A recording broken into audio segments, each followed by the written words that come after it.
Во земјава регистрирани се околу 130 пациенти со цистична фиброза, болест која доколку не биде на време диагностицирана може да заврши со фатални последици.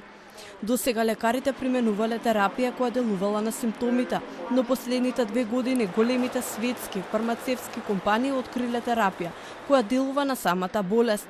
Но проблемот со новата терапија е што чини скапо. Цената на третманот ја диктираат странските пазари, но и средствата кои на годишно ниво ги одвојува Министерството за здравство. Терапијата во различни земји се постигнува различна цена.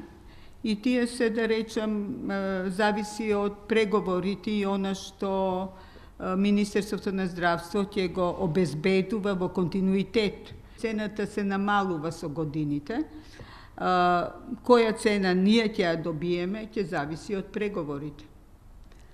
Иначе се работи за скапа терапија и терапијата на сите ретки болести, сите орфан лекови што ги се обезбедуваат преку ретки болести е исто така многу скапа. Експертите велат дека државата ќе мора да најде начин да обезбеди фонд преку која таа ќе се пременува кај болните во земјава. Најтешката форма на оваа болест е кога со неа се зафатени белите дробови, што предизвикува полнење на белите дробови со течности и гушење на пациентите. Смртноста кај овие пациенти е најголема, бидејќи болеста кај нив најбрзо напредува и доведува до прогресивно оштетување на белодробните органи.